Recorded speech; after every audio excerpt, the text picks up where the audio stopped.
अस्सलाम वालेकुम गाइस। तो हम स्टोरी रीडिंग के साथ साथ कुछ जर्नल नॉलेज भी आपके साथ शेयर करते चलेंगे ताकि आपको जर्नल नॉलेज पर भी फोकस होता जाए।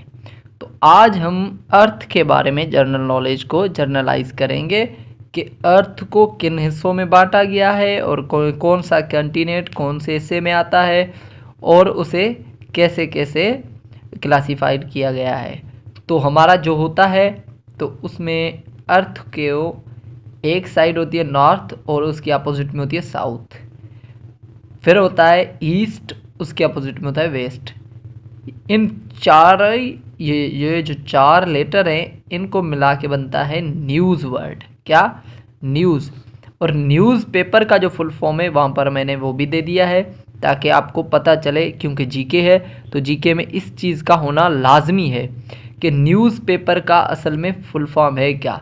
न्यूज़ का एन नॉर्थ, ई से east, north, east, west and south. ठीक है, N north, E east, W west, west के बाद आता है एस से साउथ। ठीक है, तो paper P for past, E for and, P for present, past and present, E for event, events के बाद आता है आर फॉर रिपोर्ट, यानी past and present event reports. ठीक है, ये इसका हो गया फुल फॉर्म। तो अब आगे चलते हैं कि क्योंकि हमने अर्थ के बारे में स्टडी करना है तो अर्थ में क्या होता है, हमारा 71% वाटर होता है। जो हमारा अर्थ है उसके ऊपर 71% क्या है, वाटर है, और 29% लैंड यानी ज़मीन है। तो अब आगे देखते हैं कि इसमें आखिर किस तरह से साइंसदानों ने या जो इसके माहिरीन थे जियोग्राफी के, उन्होंने इसे किस तरह से क्लासिफाई किया है और कहाँ कहाँ पर इन्होंने इसे क्लासिफाई। अब यहाँ पर एक उन्होंने धरती बनाई, यहाँ पर ये एक धरती का गोला है। ठीक है, उन्होंने फ़र्ज़ करें कि ये है अर्थ। क्या हुआ, ये हमारा है अर्थ, ये अर्थ है। ठीक है, ये अर्थ है। अब ये अर्थ है तो उन्होंने पहले इसे दो हिस्सों में तकसीम किया, यानी ये हम इसे कहते हैं इक्वेटर। क्या? इक्वेटर यानी ई माइनस। ठीक है, इक्वेटर 0+, ये ई माइनस है इक्वेटर। तो इसका ऊपर वाला हिस्सा इन्होंने नॉर्थ हेमी स्फीयर रखा, स्फीयर बोलते हैं ज़मीन को, नॉर्थ, और दूसरे को साउथ हेमीस्फीयर का नाम दिया। ठीक है, अब इसी को फिर स्टडी करते हैं यहाँ पर इन्होंने पहले इसे इस तरीके से बांटा, फिर इस तरीके से बांटा। ये नहीं है कि पहले इसे बांटा और इसे छोड़ दिया फिर इसे बांटा, नहीं, ये दोनों को इन्होंने बांटा, फिर उसे आगे भी स्टडी यहाँ पर करेंगे। ठीक है, तो इन्होंने यहाँ पर बांटा, फिर ऊपर से नीचे एक लाइन खींची और उसको नाम दिया पीएम लाइन का। ये इक्वेटर लाइन है, ये पीएम लाइन है। PM line means prime meridian line, prime meridian line, या इसे जीएमटी लाइन भी कहा जाता है, यानी GMT green with mean line.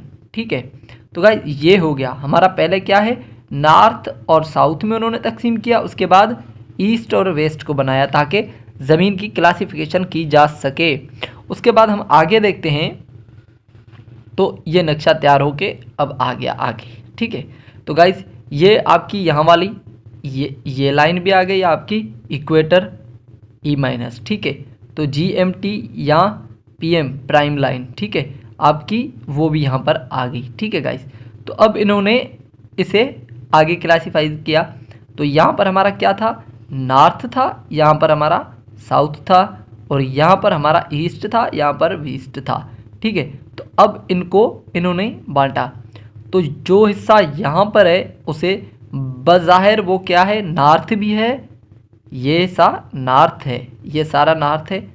तो ये हिस्सा जो है नॉर्थ की तरफ ही आया ना, ऊपर आया है नॉर्थ की तरफ, लेकिन साथ में ईस्ट की तरफ भी है, नॉर्थ के साथ साथ ईस्ट की तरफ भी है। तो इसे कहेंगे नॉर्थ ईस्टर्न हेमीस्फेयर। तो ये हिस्सा देखें बाज़ार नीचे इस लाइन से तो साउथ में है, लेकिन साउथ के होने के साथ इस लाइन के पास भी है, यहाँ भी है, यानी इसको प्राइम लाइन को भी यहाँ क्रॉस किया हुआ है और यहाँ से साउथ में है, यहाँ से ईस्ट में है, तो फिर साउथ ईस्टर्न हेमीस्फीयर हो गया। ठीक है गाइस, तो यहाँ पर जैसे ही फिर नॉर्थ है ऊपर, ये लाइन से ऊपर नॉर्थ था। ठीक है, लाइन से ऊपर क्या है, इक्वेटर -0 से क्या है ऊपर, नॉर्थ है, नॉर्थ वेस्टर्न, क्योंकि यहाँ से वेस्ट भी है, ये वेस्ट है। इस जीएम के हिसाब से, जीएमटी लाइन के हिसाब से ये वेस्ट है, और इक्वेटर के हिसाब से ये वाला हिस्सा जो है नॉर्थ है, तो इसे नॉर्थ वेस्टर्न हेमीस्फीयर का नाम दिया। फिर यहाँ पर जो है वैसे इक्वेटर 0- के हिसाब से ये क्या है, साउथ है, लेकिन जीएमटी लाइन के हिसाब से ये क्या है, हमारा वेस्ट है, तो इसे साउथ वेस्टर्न हेमीस्फीयर का नाम दिया इन्होंने। ठीक है, तो गाइस अब उसके बाद इन्होंने आगे क्लासिफिकेशन की, चलो ये तो हो गया। उसके बाद ये ज़मीन की यानी हमारे जो लैंड है, जियोग्राफी, ये तो वो बन गई। उसके बाद इसके ऊपर जो कंट्रीज़ हैं उन्हें कैसे क्लासीफाई किया गया, उसके लिए पहले हम इस चीज़ को स्टडी करते हैं। इन्होंने क्या किया, उसी धरती को, ये हमारे जीएमटी लाइन भी रखी और ये इक्वेटर भी रखा। ठीक है गाइस, तो ये हमारा वेस्ट है, ये ईस्ट है, तो इससे इन्होंने यहाँ से लाइनें खींचना शुरू की, यहाँ से लाइनें बनाई, तो इससे हम क्या कहते हैं, लॉन्गिट्यूड लाइंस, जो गोज ईस्ट टू वेस्ट, यानी जो ईस्ट से वेस्ट की तरफ जाती हैं, ईस्ट से वेस्ट की तरफ जाती हैं, हम उसे लॉन्गिट्यूड कहते हैं। जो हॉरिजेंटल लाइंस होती हैं, यानी हॉरिजेंटल होती हैं। ठीक है, हॉरिजेंटल होती हैं।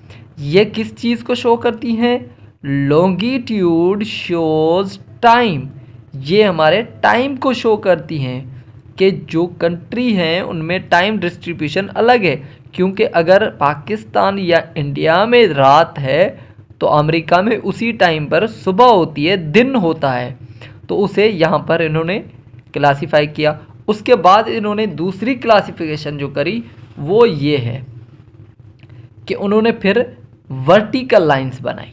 ठीक है, पहले उन्होंने क्या किया, यहाँ पर उन्होंने हॉरिजेंटल लाइंस, उसके बाद वर्टिकल लाइंस बनाई, जो ऊपर से प्राइम लाइन के हिसाब से ऊपर से नीचे आ रही थी, बॉटम की तरफ आ रही हैं। ठीक है, तो यानी नॉर्थ से साउथ आ रही हैं, नॉर्थ से साउथ आ रही हैं। तो ये क्या करती हैं, इन लाइनों का नाम है latitude lines.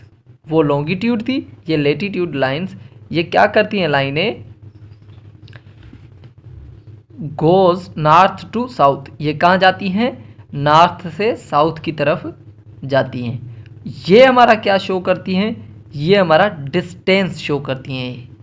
Latitude shows distance, ये डिस्टेंस को कि ये एक कंट्री दूसरे कंट्री से कितना दूर है। तो आप सोच रहे होंगे कि ये कैसे हो सकता है, तो उसके लिए भी मैंने नीचे एक ग्राफ बनाया हुआ है। आई होप कि आपको वो भी समझ में आ जाएगा और ये भी आपको आया होगा। तो अब ये ग्राफ है, ये